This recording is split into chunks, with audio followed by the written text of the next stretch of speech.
Now in your news on Daybreak. And if the order comes from emergency planners to evacuate, go ahead and heed those calls. Evacuations underway in Florida this morning as residents get ready for Tropical Storm Hermine to make landfall today. In just 2 minutes, a report from Florida on weather conditions right now. Plus, new video released of a suspect wanted in a Conway gas station armed robbery. We're going to show you those new images coming up at 5:20 this morning. And the hit TV show of the summer, Stranger Things, confirmed for Season 2 on Netflix. What the creators are saying about the next 9 episodes at 5:15.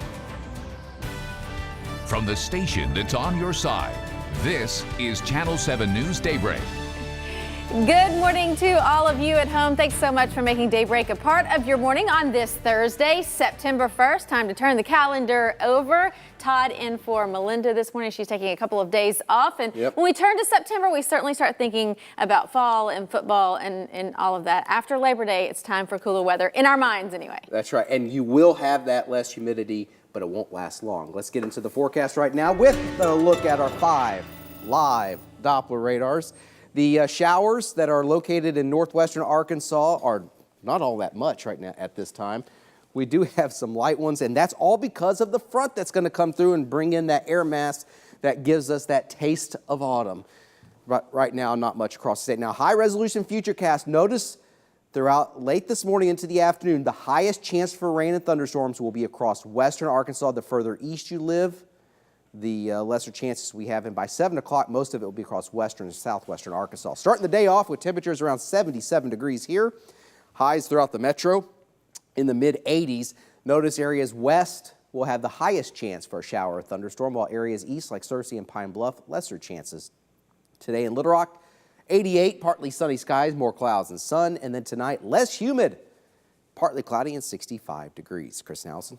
New overnight, a hurricane warning issued for parts of Florida as Tropical Storm Hermine is gaining strength in the Gulf, and the storm could be near hurricane strength as the time it takes to make landfall later today. Evacuations are underway along the coast just an hour southeast of Tallahassee, and that's where we find Melissa Howell this morning with the latest on preparations.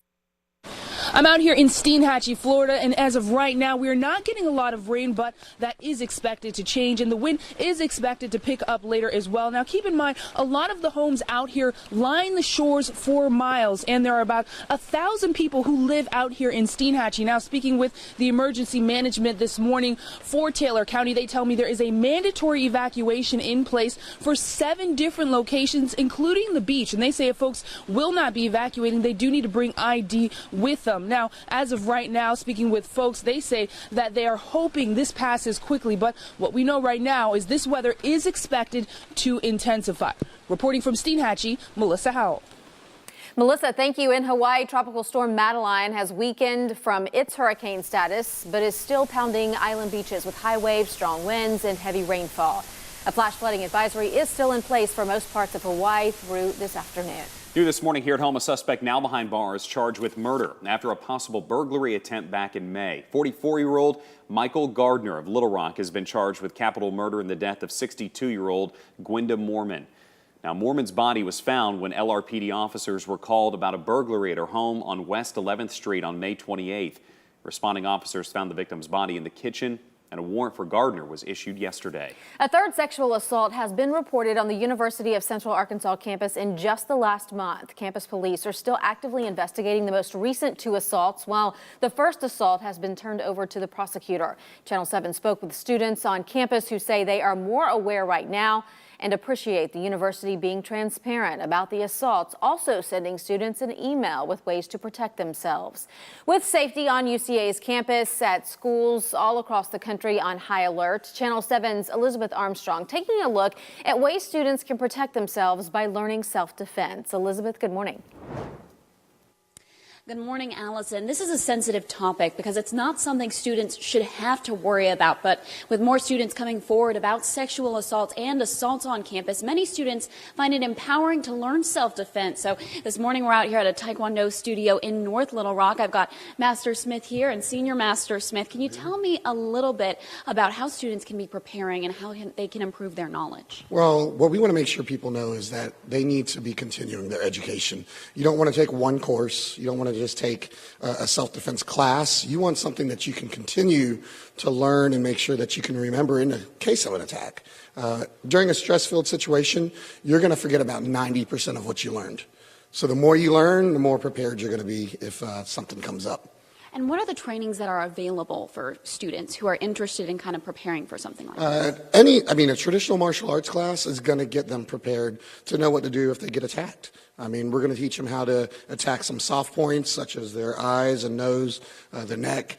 We're going to teach them how to use their legs. Women have strong legs, and we're going to teach them how to kick and punch and be able to fight so they'll be able to fend off their attacker. Wonderful. And we'll be going over some of those things later this morning. Be sure to stick with Channel 7 at 5:30. We'll go over some of these moves and techniques for defending yourself. So be sure to stick around. Allison and Chris, back to you.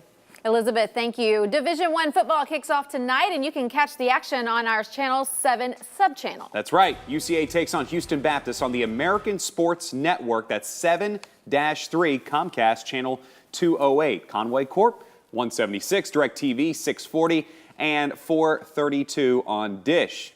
You can even see more cable companies and TV channels listed at KATV.com. And be sure to tune in tomorrow night for our Razorback special. Heading into kickoff, much more from Bruce and Baz. Year 4, Wanting More, is live from Fayetteville Friday night from 7 to 8 right here on Channel 7. Chris, you'll be there as well. That's right. Looking forward to that, along with Chris May and Basil. And we're going to be having Skip Holtz, the head coach from Louisiana Tech. He's going to be talking about heading back home because a lot of people forget that was the town he grew up in when his dad, Coach Lou Holtz, was the head coach at Arkansas. So he has a lot of friends in Fayetteville, so we'll catch up with him. All right, coming up next here on Daybreak, some new research suggests staring at your phone may be healthier for you than you think.